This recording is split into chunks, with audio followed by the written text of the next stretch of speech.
Hey, my name is Mr. Freedom of Expression. I'm a current student of the BART HECP network, a future journalist. I've always dreamed to work in Russia, Belarus, Kyrgyzstan or Slovakia. And after 1991 collapse of the Soviet Union, my dream can become true. Finally, freedom will expand of these post-socialist countries. As for my pre-diploma practice, I'm going to travel to some post-Soviet countries in order to find out to which extent freedom of expression has improved there, as I think that it is an important part of any society. Well, the first country I go to is Slovakia. What is the best way to find out about the freedom of speech in the country? Let's look at the statistics. A Reporters Without Borders said that after the murder of the journalist in February 2018, Slovakia dropped from 17th place to 27th in the ranking. Maybe I should ask people what they think about it. What do you think about freedom of expression in Slovakia? As everybody knows, Slovakia is considered as a democratical state in the European Union, but I really doubt it that we live in democracy, in a real democracy, because as we know, at the end of February, the Slovakian investigative journalist Jan Kuciak was killed with his fiancée at their house because of the article he wrote. He had written about the connection of Italian mafia with the Slovak government party, political party. I think that with this murder, the human rights as freedom of speech, freedom of expression were violated, and this murder was meant to warn everybody in Slovakia that if we are against the political party or whatever, if we are against the main ideology, we should totally shut up and we should continue with our lives if we want to stay alive and we want to have our relative ones or loved ones. So that's why I consider that we should fight for our rights, and we should totally fight against the censorship. I think the reaction after murder of the journalist proves that there is maybe even too much freedom of expression. I mean, everybody claims that there is no freedom of expression in Slovakia. But in fact, Jan Kuciak was given the information for his articles freely also from state's institutions, and state did not try to prevent him from doing his job. So the government actually respected his freedom of speech. Nobody talked about freedom of speech being limited in France after Charlie Hebdo. So why should we claim now that there is no freedom of speech in Slovakia? I think I need to visit more countries to get a true picture of the problem. Here I am, Moscow, the capital of Russia. On my way to the main square of Moscow, I looked through some official documents. Well, documents say that in Russia freedom of speech is the right to freely search, receive, transmit, produce and disseminate information by any lawful means. It is guaranteed by the 29th article of the Constitution of the Russian Federation. Moreover, freedom of speech here is enshrined in a bunch of federal laws. Sounds great! I think Russia can become a good place for starting my professional career. On the Red Square I was given a newspaper. Let's have a look at what is going on in Russia.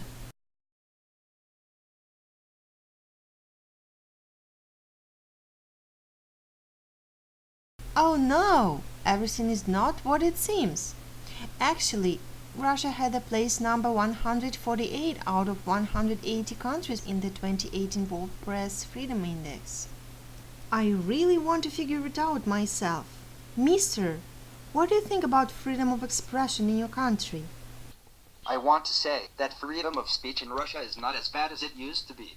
Probably the whole point is in the development of the internet.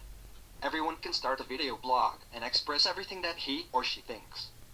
Although I become quite worried when I hear news about criminal cases concerning our bloggers or something like reposting in social networks. I think that these are only isolated cases.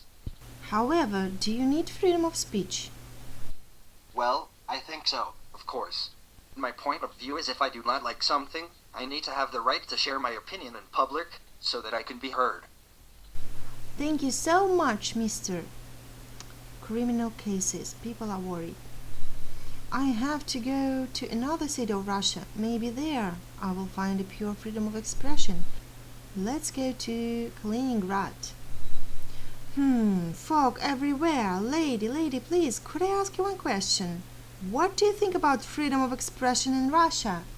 The first word that comes to mind is probably a new world, or something that is young and with a touch of energy. Because in Russia I think people already have a certain freedom, but the remnants of the Soviet Union do not allow them to use it. I think that there is the same situation in Belarus. In short, I believe that we have a freedom of speech and expression. No matter what they say, these people can freely create channels on YouTube, broadcast what they want, speak out negatively about politics, social structure. No one shuts their mouth or takes them anywhere. Thank you so much, lady. Have a nice day. Freedom of expression is still something new and cardinal for them. Well, the lady said something about Belarus. I want to know more about that country. After I have studied the situation in Belarus, I have to conclude that the situation here is even worse than in other countries I have traveled to. Despite constitutional provisions for freedom of the press and speech, criticism of the president and the government is considered a criminal offense, and libel convictions can result in prison sentences or high fines. There are no effective legal guarantees of public access to government records. Judges, prosecutors, police officers, tax officials, and bureaucrats from the Ministry of Information regularly use politicized court ruling and obscure regulations to harass independent newspapers and websites. Moreover, in 2018, the Ministry of Information prepared a draft amendment to the law on the media, which provides even more opportunities for the authorities to exploit it in order to sideline critical outlets and oppressing freedom of speech. After it will be signed, the authorities will have the right to block any internet resource they do not like without a court order. Every publication must be identified, which means each comment must be signed by a real person. The bill's new provisions also undermine online anonymity, a valuable asset in a repressive country such as Belarus. The bill is so vague on this point that these provisions could also apply to social networks. In 2017, during the spring demonstrations, more than 100 journalists were arrested. Some of them were beaten, others were jailed. The harassment of freelance journalists working for independent media outlets based abroad who cannot get accreditation has reached unprecedented levels. Freedom of speech ended when the media in Belarus remained only pro-government and independent or subjected to repression by the state and government. The constitutional right of the people to peaceful assembly is not being fulfilled. Freedom of speech in the Republic of Belarus is nominal. It simply does not exist. You can say something and look around straight away, so that you cannot be touched on the shoulder. It is a really sad situation. People in this country have a lot to do to bring Belarus free. I better hurry up toward the next country. Here is me in Kyrgyzstan, the heart of Central Asia. During my time there, I have discovered both ups and downs of freedom of speech situation in the country. Here is what I have found. Despite some openings over the past decade, Kyrgyzstan's media environment remains constrained by restrictive laws, political influence, and limited diversity. Courts often levy excessive administrative punishment on articles critical to authorities, and public media appear to be increasingly used for political ends.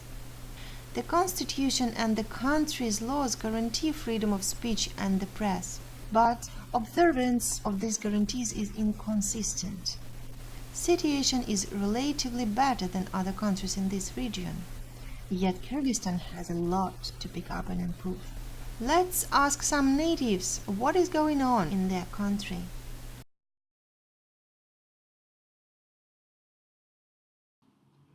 Freedom of speech in Kyrgyzstan is the concept of the human right to voice one's opinion, thoughts, and feelings without fear of censorship or punishment. I witnessed one situation when my freedom of speech was endangered. When you want to argue with the older people, they often just tell you that you're not enough wise or old to express your point of view. So one day I wanted to argue with my grandfather about the elections in our country, that people should vote honestly and justly. But he told me that I am too young to discuss politics. At that time, I felt that my freedom of speech was confiscated based on the fact that I am not old enough. I think that people need to understand that everybody can express one's opinion or thoughts, no matter how old one is. Freedom of speech for me is being able to express your thoughts and opinions without being shut off. And I think in Kyrgyzstan we have that kind of problem when you cannot really talk about what you want to talk about. And I would not say it's in schools or colleges, because in colleges and schools we are more open and we are more open to other people's opinions. So I think I was violated usually by my parents or by my relatives, because I think they're from different generation and they don't really understand young generation right now, and they think we think really differently from them, so they don't really try to understand our perspectives and our view on life. So yeah. Freedom of speech in Kyrgyzstan is a widely debated topic because technically we have it, but factually not. There were a lot of people imprisoned due to their speech towards government, our office. Many people would disagree with president's policies and they would be imprisoned. Relatively speaking, Kyrgyzstan is in good position among Central Asian countries. We have more freedom of speech than Kazakhstan, Tajikistan, Uzbekistan, but we still struggle.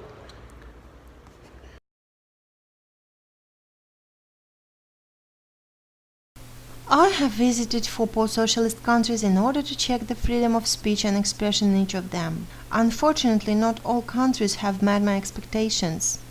However, things are not as bad as they are sometimes represented to us. I want to believe that the situation will improve in Kyrgyzstan, Belarus, Russia and Slovakia, and citizens of these countries will enjoy pure freedom of expression very soon. For my part, I will definitely return to every country I have visited, and I will check everything once again, but will do it as a graduate student of BART HESP Network University.